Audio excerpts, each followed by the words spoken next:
Hello students, once again welcome to my channel learn English with Aditya. जैसा कि आप लोग देख पा रहे हैं, again we are here the next chapter of Flamingo, that is Indigo. ठीक है, आज हम लोग इंडिगो को स्टडी करेंगे और इंडिगो चैप्टर की समरी प्लस आपके की पॉइंट्स, इसके बाद PYQs और इम्पॉर्टेंट क्वेश्चंस डिस्कस करेंगे। सबसे पहले हम स्टार्ट करते हैं Indigo chapter. So let's set go. Indigo क्या होता है पहले ये समझ लीजिएगा। Indigo is a crop. Okay, इसका थोड़ा सा बैकग्राउंड समझ लेते हैं। इंडिगो एक फसल होती है, इसको नील बोलते हैं हिंदी में, है ना। अब आप लोग सोच रहे होंगे कि नील की फसल का क्या मतलब है। ये बहुत पुराने समय की बात है। उस समय केवल और केवल वाइट कपड़ा चलता था। Okay, only white cloth was in trend in India as well as in foreign countries in Europe. तो वाइट कपड़ा चलता था। इंडिया में एक प्लांट होता था जिसको इंडिगो बोलते थे।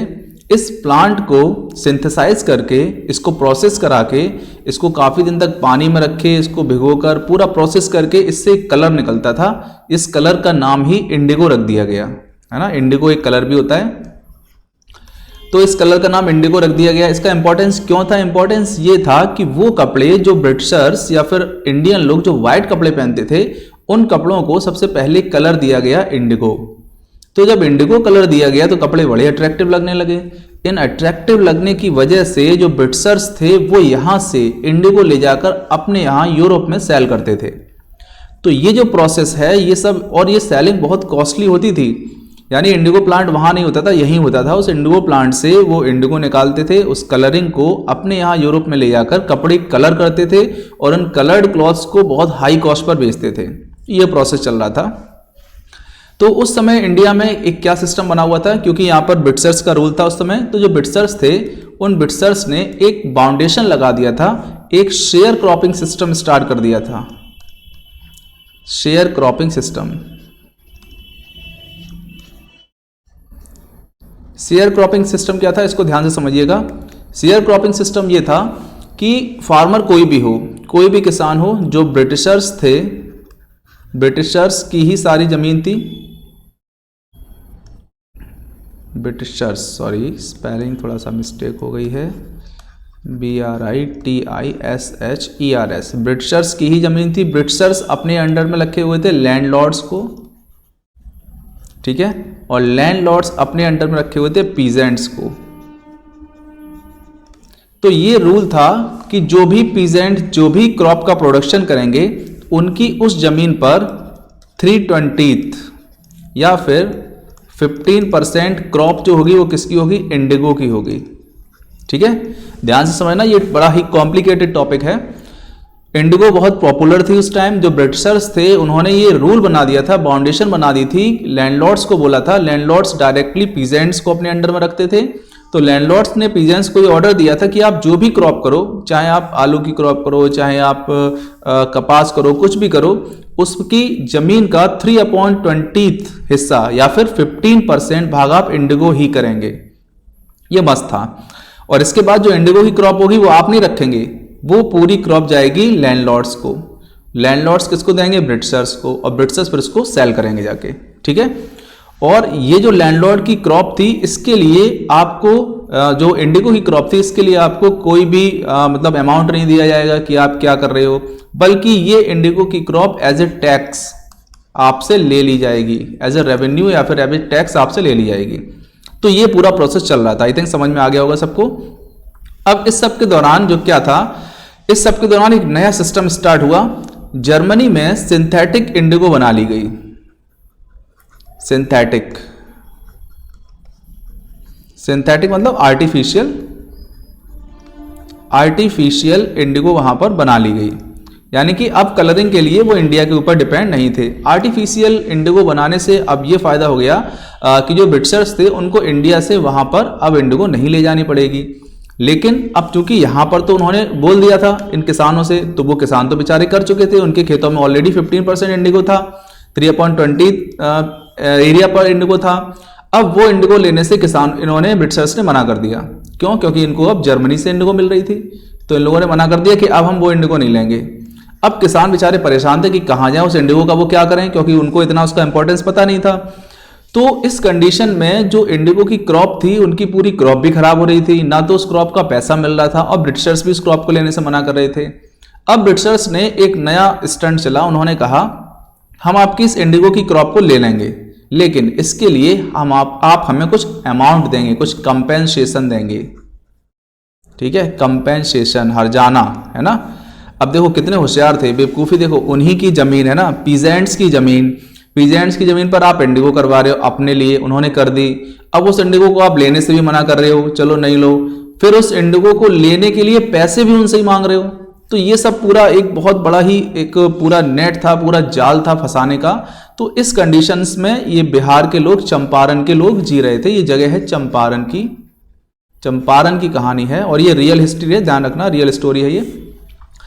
तो यहां पर जो किसान थे वो इस सिस्टम से परेशान थे। अब किसानों के आगे प्रॉब्लम थी, किसानों के आगे ये प्रॉब्लम थी, पहली बात तो उनसे अननेसेसरी पैसा ले लिया गया, कुछ किसानों ने कंपेंसेशन दे भी दिया। तो अब दो कंडीशंस थी, पहली कंडीशन तो ये थी कि जिन लोगों ने कंपेंसेशन दे दिया है, कंपेंसेशन, वो वापस मांग रहे थे कि हमें हमारा हर्जाना वापस दे दो। दूसरी बात, ये जो शेयर क्रॉपिंग सिस्टम था ये सब खत्म करवाना चाह रहे थे। अब यहां से हमारी कहानी स्टार्ट होती है। ठीक है, ये थोड़ा सा बैकग्राउंड था। तो पहले ये समझ लेते हैं कहानी लिखी किसने। ये कहानी लिखी है लुईस फिशर ने। लुईस फिशर कौन है? ये बहुत ही समझ लीजिए गांधी जी के एक बहुत बड़े भक्त थे, गांधी जी के बहुत बड़े फॉलोवर हैं। इन्होंने गांधी जी के ऊपर बहुत अच्छी अच्छी बुक्स लिखी हैं और एक इनकी बुक है the life of Mahatma Gandhi, है ना। ये बुक बेस्ट बुक लिखी गई है गांधी जी के ऊपर, जो टाइम्स एजुकेशनल सप्लीमेंट में पब्लिश हुई थी और इसको बहुत सारे अवार्ड्स भी मिले हैं। तो लुईस फिशर बहुत अच्छे पर्सन थे, गांधी जी के बहुत अच्छे फॉलोवर थे। कहानी की स्टार्ट होती है लुईस फिशर से ही। लुईस फिशर कहते हैं कि मैं गांधी जी से एक बार 1942 में उनके आश्रम सेवाग्राम, जो कि साबरमती में था, वहां पर मैं उनसे मिलने गया। तो ये जो स्टोरी है पूरी मैंने आपको बताई है, ये स्टोरी खुद गांधी जी ने उनको सुनाई, क्योंकि 1942 में गांधी जी अलाइव थे, जिंदा थे। तो बोलते हैं कि गांधी जी ने ये स्टोरी मुझे सुनाई, और स्टोरी क्या है, अब उस स्टोरी को नरेटर डिस्क्राइब कर रहे हैं, यानी कि लुईस फिशर गांधी जी के वर्ड्स को हमें डिस्क्राइब कर रहे हैं। लुईस फिशर बताते हैं कि एक पर्सन थे जिनका नाम था राजकुमार शुक्ला। ओके, राजकुमार शुक्ला। आपको एक चीज जानकर बहुत हैरानी होगी, ये क्वेश्चन यूपी पीसीएस में पूछा जा चुका है। ये क्वेश्चन यूपी पीसीएस में पूछा गया है। क्वेश्चन पूछा गया था कि वो कौन सा पर्सन था जो गांधी जी को चंपारण लेकर गया था, क्योंकि पहला जो सत्याग्रह था, पहला भारत में जो आंदोलन था गांधी जी का, वो चंपारण ही था, और यही आंदोलन था जो आप लोग पढ़ रहे हैं। तो ये क्वेश्चन यूपी पीसीएस में आ चुका है, ध्यान रखिए। तो यहाँ पर जो राजकुमार शुक्ला थे, राजकुमार शुक्ला इलिटरेट थे। इनके सामने ये प्रॉब्लम थी, राजकुमार शुक्ला के सामने, कि वो शेयर क्रॉपिंग वाला सिस्टम खत्म करवाना चाहते थे। उन्होंने सुन रखा था कि हाल ही में कोई पर्सन आया है, गांधी जी के बारे में सुन रखा था, साउथ अफ्रीका से कोई पर्सन आए और बहुत अच्छे पर्सन है, और सब लोग उनकी बात मानते हैं। तो जहां जहां गांधी जी जाते थे वहां वहां राजकुमार शुक्ला जाते थे। सबसे पहले लखनऊ अधिवेशन में गए, लिखा हुआ है नेशनल कांग्रेस पार्टी लखनऊ में गए, तो वहां पर गांधी जी से नहीं मिल पाए। इसके बाद और जगह गए, तो यहां पर ये अपनी प्रॉब्लम्स का सॉल्व करना था। एक्चुअली इन्हें गांधी के बारे में एक पर्सन ने बताया था, वहां पर एक पर्सन था और उस पर्सन ने कहा कि आप गांधी जी से ये बात बोलो तो गांधी जी आपकी प्रॉब्लम को सॉल्व करा देंगे। तो तब से ही राजकुमार शुक्ला डिसाइड कर लेते हैं कि मैं गांधी जी से ही अपनी प्रॉब्लम को सॉल्व कराऊंगा। इसके बाद गांधी जी अलग अलग जगह पर जाते हैं, अलग अलग जगह पर, वहां पर राजकुमार शुक्ला उनके साथ साथ जाते हैं। उस समय जो गांधी जी थे वो बहुत ज़्यादा पॉपुलर थे और लोगों के मतलब हर जगह जहां भी जाते थे वहां पर बहुत भीड़ रहती, तो उनसे मिलना इतना ज़्यादा ईजी नहीं हुआ करता था। तो जब गांधी जी को पता चलता है कि एक ऐसा पर्सन है राजकुमार शुक्ला जो जहां मैं जाता हूं वहीं आ जाता है, तो उसके बाद राजकुमार शुक्ला की गांधी जी की मीटिंग हुई कानपुर में। Gandhi ji told Rajkumar Shukla he had appointment in Kanpur. Spelling देखिए जरा, CAWNPORE, ठीक है, ध्यान से सुनना, ये आज का कानपुर है, ठीक है। कानपुर का अगर आप स्टेशन कोड देखेंगे तो ये ध्यान रखना CNB होता है ना। अब इसका फुल फॉर्म समझ लीजिएगा, CAWNPORE, Kanpur north barrack, BARRAK, okay, BARRAK। तो ये कानपुर का फुल फॉर्म था उस time, CNB, Kanpur north barrack, यही आजकल कानपुर का स्टेशन कोड चलता है, ध्यान रखना। तो ये कानपुर का पुराना नाम है। इस पर क्वेश्चन भी पूछा गया है, एक पैराग्राफ में क्वेश्चन आया है कि यहाँ पर कौन सा ऐसा वर्ड है जो ओल्ड टर्म का था, यानी कि ऐसा कौन सा शब्द है जो पुराने जमाने का था और अब उसको चेंज कर दिया गया है। तो ये वही कानपुर है जो पुराना हुआ करता था। तो ब्रिटिश टाइम में इसको कानपुर बोलते थे, प्रेजेंट टाइम में कानपुर हो गया है। तो यहाँ पर इनको पता चला कि गांधी जी अब इसके बाद अहमदाबाद जाएंगे, तो वो उनके साथ गांधी जी के साथ अहमदाबाद चला जाता है। वहाँ पर गांधी जी उनसे बोलते हैं, उनको पता चलता है कि ये सब चीज़ें हैं। गांधी जी उनको बोलते हैं कि I have to be in Calcutta on such and such date, come and meet me and take me from there. Gandhi ji Rajkumar Shukla से कहते हैं कि ऐसा करो, मैं कैलकाटा जा रहा हूँ इस डेट को, आप वहाँ पर आओ, वहाँ पर मुझसे मिलो, फिर वहाँ से मुझे ले जाना। तो राजकुमार शुक्ला को थोड़ी सी तसल्ली मिलती है। राजकुमार शुक्ला गांधी जी को कलकत्ता में मिलते हैं और कलकत्ता से वो लेकर गांधी जी को पटना के लिए निकल पड़ते हैं। पटना जो कि जो चंपारण था उसके पास ही था, चंपारण इसी के आसपास आता था। लेकिन रास्ते में पटना जाने से पहले गांधी जी मुजफ्फरपुर रुक जाते हैं। मुजफ्फरपुर रुक जाते हैं, क्यों रुक जाते हैं? क्योंकि मुजफ्फरपुर में इनके कुछ जानने वाले लोग थे, जिसमें कि एक लॉयर थे जिनका नाम था राजेंद्र प्रसाद। ये देखिए, ये लॉयर थे राजेंद्र प्रसाद, आपके फर्स्ट जो हमारे फर्स्ट प्रेसिडेंट थे ना राजेंद्र प्रसाद, ये बहुत बड़े लॉयर भी थे। तो ये लॉयर थे राजकुमार शुक्ला, इनके यहाँ गांधी जी जाते हैं इनसे मिलने के लिए। तो राजकुमार शुक्ला से मिलने नहीं दिया जाता है, क्यों? सॉरी, राजेंद्र प्रसाद से मिलने नहीं दिया जाता है, क्यों? क्योंकि राजेंद्र प्रसाद उसमें बहुत बढ़िया रॉयल लॉयर हुआ करते थे। और ये जो राजकुमार शुक्ला था, ये राजेंद्र प्रसाद के पास कई बार जा चुके थे, तो वहां के जो नौकर थे वो उसको पहचान गए थे। इस बार जब राजकुमार शुक्ला गांधी जी को लेकर राजेंद्र प्रसाद के यहाँ जाते हैं, तो उनके नौकर उनको समझ लेते हैं कि हाँ, ये भी ऐसे ही कोई पीजेंट वगैरह है गांधी जी को। गांधी जी वैसे ही धोती वगैरह पहने रहते थे, तो वो गांधी से बोल देते हैं कि अभी वो है नहीं, आप कल आइएगा। और उनको जमीन पर ही बैठाए रखते हैं, उनको ऊपर भी बैठने के लिए नहीं बोलते हैं। इवन गांधी जी को प्यास लगती है तो पानी पीने के लिए जाते हैं, तो उससे पानी भी नहीं पीने देते हैं। देखिए, Gandhi ji was not permitted to draw water from well lest some drops of his bucket pollute the entire source. How did they know that he was not an untouchable? अब यहां पर गांधी जी को भारत की एक और खराबी के बारे में पता चलता है, वो था अनटचेबल।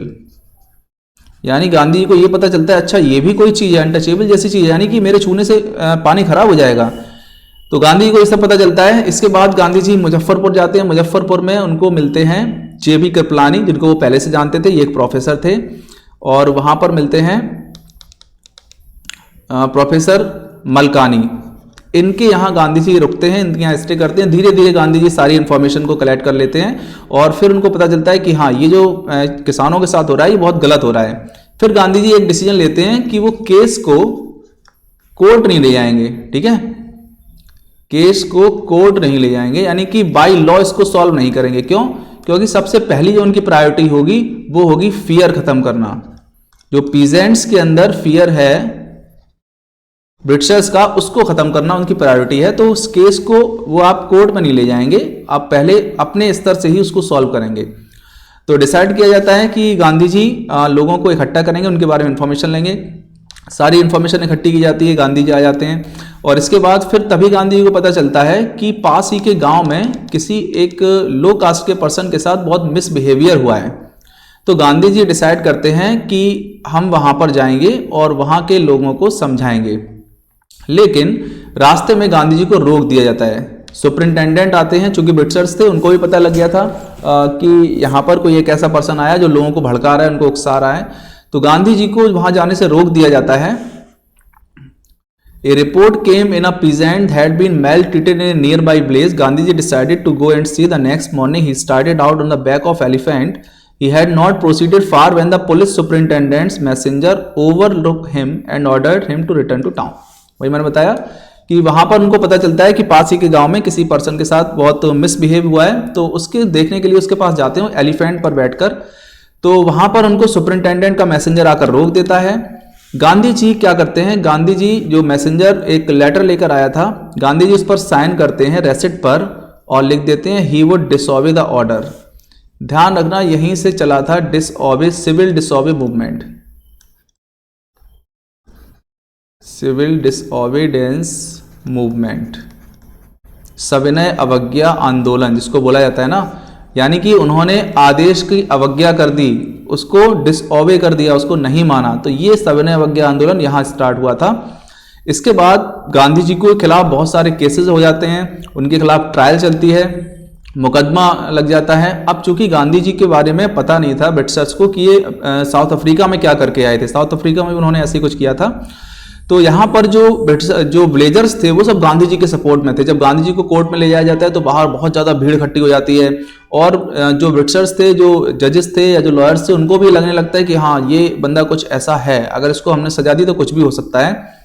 धीरे धीरे वो गांधी जी को कन्विंस कर लेते हैं और जितने भी चार्जेस थे गांधी जी के खिलाफ वो सारे चार्जेस वापस ले लिए जाते हैं, चार्जेस बैक कर लिए जाते हैं। अब गांधी जी के सामने दो रीजंस थे। पहला तो ये था कि शेयर क्रॉपिंग खत्म कराया जाए, यानी शेयर क्रॉपिंग सिस्टम था वो खत्म कराया जाए। दूसरा था कि जो किसानों से पैसा लिया है, जो पैसा एक्स्ट्रा मनी है, उसको रिटर्न कराया जाए, यानी जो पैसा लिया है वो रिटर्न कराया जाए। तो इसके लिए गांधी जी ने बहुत कोशिश की। गांधी जी ने जो उनके हाई जो सुपीरियर जो हुआ करते थे उस टाइम, अंग्रेजी अधिकारी, इंग्लिश ऑफिसर, उनसे गांधी जी ने बात की। तो ये थे लेफ्टिनेंट गवर्नर ऑफ प्रोविंस, है ना। गांधी जी ने उनको लेटर लिखा। तो लेफ्टिनेंट गवर्नर ने गांधी जी को बुलवाया, जिनका नाम था सर एडवर्ड, लिखा हुआ है ना, sir Edward Gait the lieutenant governor. Gandhi ji से मिले और उन्होंने गांधी जी को पूरी चीजें समझाई। गांधी जी ने भी बताया कि अगर आप ऐसा नहीं करेंगे तो इसके कॉन्सिक्वेंसेस अच्छे नहीं होंगे। तो फाइनली डिसाइड किया गया कि कंपेंसेशन दिया जाएगा, यानी दोनों बात मान ली गई। पहला था कि कंपेंसेशन वापस किया जाएगा, और सेकंड था कि शेयर क्रॉपिंग स्टॉप कर दी जाएगी, शेयर क्रॉपिंग खत्म कर दी जाएगी। तो कंपेंसेशन वापस करने के लिए अब जो लैंडलॉर्ड्स थे, क्योंकि मीडिएटर लैंडलॉर्ड्स थे, ब्रिटिशर्स के बाद लैंडलॉर्ड्स थे, लैंडलॉर्ड्स के बाद पीजेंट्स थे। तो अब पीजेंट्स को पैसा देना था तो वो देना तो लैंडलॉर्ड को था। अब लैंडलॉर्ड को ब्रिटिशर्स देते या ना देते ये तो बात की बात है। तो लैंडलॉर्ड्स को पैसा देना था। लैंडलॉर्ड अब ये सोच रहे थे कि कितना पैसा देना पड़ेगा इनको, क्या 100% देना पड़ेगा। तो गांधी जी ने 50% की डिमांड की। गांधी जी ने कहा कि आपने लोगों से जो फालतू का एक्स्ट्रा रुपए लिया है, जो हर्जाना लिया है, आप वो वापस कीजिए, पूरा नहीं मांग रहे हैं, 50% वापस कीजिएगा। लैंडलॉर्ड थोड़ा सा और परेशान हो जाते हैं क्योंकि 50% भी उनके लिए ज्यादा था। फाइनली लैंडलॉर्ड 25% पे एग्री हो जाते हैं कि हम 25% कंपेंसेशन वापस कर देंगे। अब गांधी जी भी 25% पर एग्री हो जाते हैं। गांधी जी बोलते हैं कि पैसा इंपॉर्टेंट नहीं है, इंपॉर्टेंट ये है कि वो लोग झुके। ये लिखा हुआ है ना, 25%। To his amazement mister Gandhi took him to his word, thus breaking the deadlock. Deadlock मतलब यानी जो कठिन स्थिति बनी हुई थी कि ना वो झुक रहे थे ना वो झुक रहे थे, अब गांधी जी झुक जाते हैं और 25% पर एग्रीमेंट हो जाता है। इस तरह से जो शेयर क्रॉपिंग सिस्टम था वो खत्म हो जाता है। जो किसानों को एक्स्ट्रा रुपए लिया हुआ था कंपेंसेशन, वो मिल जाता है। अब चंपारण में कंडीशंस अच्छी हो रही थी। अब नई कंडीशन थी, गांधी जी ने देखा, चूंकि गांधी जी को काफी समय हो गया था चंपारण में, तो उन्होंने दो कंडीशन और देखी। पहली कंडीशन हाइजीन और दूसरी कंडीशन सैनिटेशन, यानी स्वास्थ्य और सफाई। ये दोनों कंडीशन चंपारण में बहुत बदतर थी। गांधी जी ने देखा कि चंपारण के लोग साफ सफाई का बिल्कुल ध्यान नहीं रखते हैं, वहां पर बीमारियां फैली हैं, मलेरिया बहुत फैला हुआ था, है ना। वहां के लोगों के पास कपड़े नहीं थे। तो गांधी जी अपनी वाइफ, जिनका नाम कस्तूरबाई था, कस्तूरबा भी बोलते हैं, कस्तूरबाई था, उनको बुलाते हैं चंपारण और कस्तूरबाई से कहते हैं कि आप लेडीज की कंडीशन देखो। तो महिलाओं की कंडीशन कस्तूरबाई देखती हैं। एक महिला कस्तूरबाई को अपने घर में ले जाती है, वो बहुत गंदे कपड़े पहने हुई थी। कस्तूरबाई से बोलती हैं कि आप ये कपड़े चेंज क्यों नहीं किए। तो वो उनको अपने घर में ले आते, कहते देखो मेरे पास ये एक ही साड़ी है।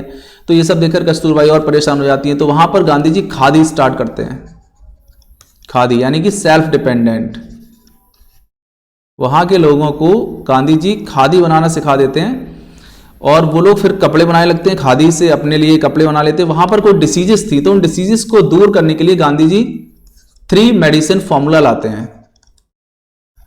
3 मेडिसिन फॉर्मूला क्या था? पहला था कैस्टर ऑयल, जिसको अंडी का तेल बोलते हैं। कैस्टर ऑयल एक प्लांट होता है। दूसरा था कोनैन, कोनैन एक पेड़ होता है, उसकी छाल होती है कोनैन। तीसरा था सल्फर ऑइंटमेंट। ये जो 3 दवा थी, ये 3 दवा वहां पर प्राइमरली और बहुत ज्यादा जरूरत थी इनकी। क्यों?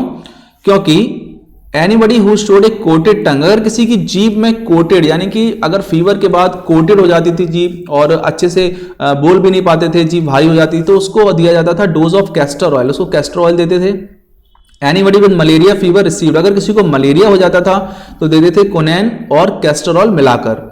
एनीबडी स्किन इरप्शंस, इरप्शंस मतलब होता है खुजली, इचिंग, अगर किसी को स्किन से रिलेटेड प्रॉब्लम होती थी तो उसको देते थे ointment plus castor oil.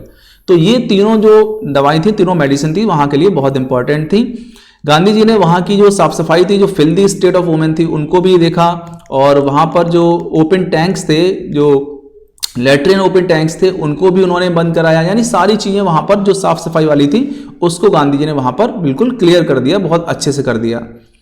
Gandhi ji के जो फॉलोअर्स थे, जो गांधी जी को फॉलो करते थे, जब ये ब्रिटिशर्स के बीच में झगड़ा चल रहा था तो गांधी जी के फॉलोअर्स में एक ब्रिटिश भी था जिसका नाम था चार्ल्स फ्रीर एंड्रयूज। ध्यान रखना, ये ब्रिटिशर था, ब्रिटिशर था और गांधी जी का बहुत बड़ा फैन था। तो यहां पर जो गांधी जी के इंडियन फैन थे, जो इंडियन फॉलोअर थे गांधी के, वो गांधी जी को सजेस्ट करते हैं कि ऐसा करें कि ये जो ब्रिटिशर है इसको हम अपनी तरफ मिला लें, अपने से बातचीत करें और ब्रिटिशर्स के खिलाफ हम इसको खड़ा करें, इसको अपना एक हथियार बना लें कि हमारी तरफ से ब्रिटिश के लिए ये लड़ेगा तो शायद वो कुछ डाउन हो जाएंगे। तो गांधी जी साफ मना कर देते हैं। गांधी जी कहते हैं, लिखा हुआ है, Andrews was willing if Gandhi agreed, और एंड्रू भी तैयार था अगर गांधी जी मान जाते तो। Gandhi was vehemently opposed, he said, you think that in this unequal fight it would be helpful if we have an Englishman in our side. Gandhi कहते हैं, आपको क्या लगता है इस जो फाइट है इसमें अगर कोई ब्रिटिशर्स हमारे साथ होगा, इंग्लिशमैन हमारे साथ होगा, तो क्या हमें अच्छा लगेगा, जीत जाएंगे? वो साफ मना कर देते हैं, कहते हैं नहीं, this shows the weakness of your heart, इससे हमें पता चलता है कि आपका मन कितना कमजोर है। तो इस तरह गांधी जी कहते हैं कि वो जो लड़ाई थी, वो चंपारण जो फर्स्ट बैटल था इंडिया का गांधी जी का, वो सबसे बेस्ट बैटल था और उसका रीजन यही था। Okay, self reliance, Indian independence and help to share croppers was all around there. अब सारी चीजें वहां पर थी। शेयर क्रॉपर्स मतलब आपस में बहुत अच्छे से रहते थे, शेयर क्रॉपिंग का सिस्टम ही खत्म हो गया था, इंडिपेंडेंस हो गई थी, और सेल्फ रिलायंस, लोग सेल्फ डिपेंड हो गए थे। Clear? So this is the summary of this chapter. थोड़ा कॉम्प्लिकेटेड है, ध्यान रखना, कुछ इसमें डेटा वगैरह दिया हुआ है, उस डेटा को अच्छे से समझ लेना, किसमें क्या है, यानी कितना परसेंट किसको देना था और कितना लिया, ये सब चीजें आप लोग अच्छे से समझ लेना। अब देखते हैं इससे कुछ की पॉइंट्स, ठीक है? अब आते हैं की पॉइंट्स पर।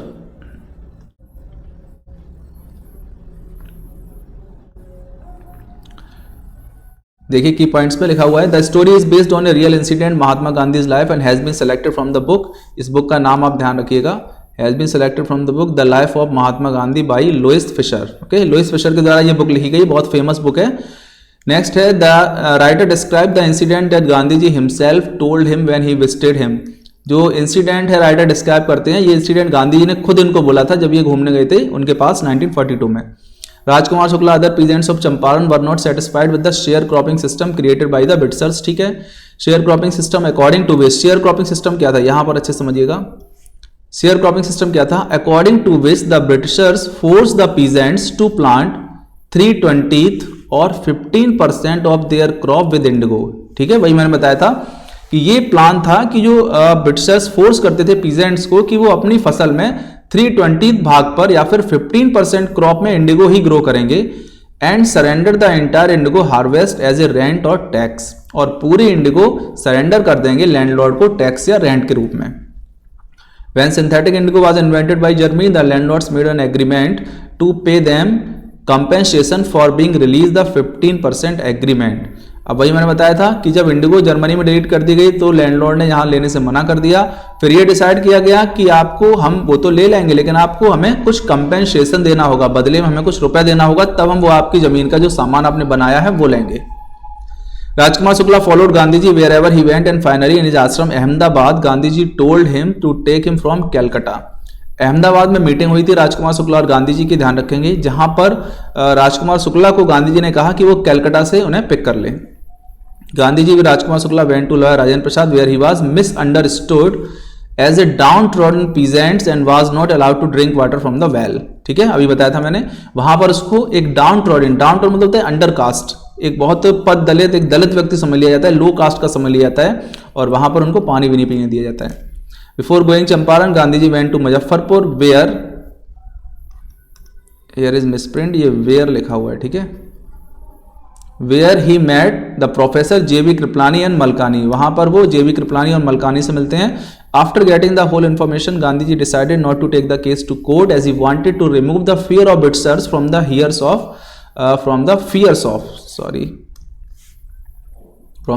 Of not here HERTS from the hearts of blazers.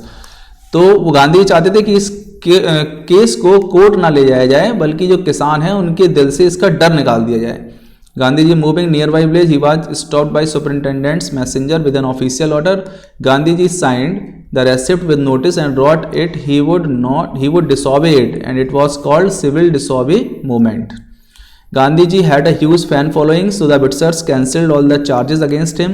Gandhi ji met Lieutenant Governor Sir Edwin Gate, इनका नाम ध्यान रखना, इनसे मिले, settle the share cropping dispute को सेटल करने के लिए। Landlords thought Gandhi ji would demand 100% of money they had extorted from peasant. Extorted मतलब होता है जबरदस्ती किसी से पैसे निकलवाना। लैंडलॉर्ड्स को लगा कि गांधी जी 100% पैसा वापस मांगेंगे जो उन्होंने लिया है, लूटा है, but Gandhi ji demanded only 50%। देखो उनको लग रहा था कितना मांगेंगे, 100%, मांगा कितना 15%, और वास्तव में दिया कितना फिर 25%। ठीक है। Gandhi ji appointed many volunteers to improve the sanitary and health condition at Champaran. Gandhi ji made 3 medicine available. Medicine ध्यान रखना, castor oil, quinine, sulphur ointment. Castor oil किस लिए दिया जाता था, कोटेड टंग के लिए। कोनैन कैस्टर ऑयल के साथ मलेरिया फीवर के लिए, और सल्फर ऑइंटमेंट और कैस्टर ऑयल किसके लिए, स्किन इरप्शन के लिए। Gandhi ji also engage Kasturbai to improve women hygiene at Champaran. Some of Gandhi's followers suggested him to get support of Charles Freer Andrews। मैंने बताया था चार्ल्स फ्रीयर एंड्रूज का सपोर्ट लेने के लिए कहा था। Who was a Britisher, जो एक ब्रिटिशर्स थे, गांधी जी के फॉलोवर भी थे, अगेंस्ट द ब्रिटिश के खिलाफ उनको लेने के लिए कहा था, but Gandhi ji refused and he wanted to win the battle himself. Gandhi ji उस बैटल को खुद ही जीतना चाहते थे। अब आते हैं कुछ क्वेश्चंस पर। How did Rajkumar Shukla establish he was resolute. Rajkumar Shukla कैसे कह सकते हो कि वो रेजोल्यूट थे। रेजोल्यूट मतलब होता है फर्म डिटरमाइंड, है ना, फर्म माइंडेड। कैसे कह सकते थे, क्योंकि जहां भी गांधी जी जाते थे वो वहां उनके पीछे पीछे जाते थे। उन्होंने एक बार डिसाइड कर लिया था कि गांधी जी से मिलकर ही रहेंगे।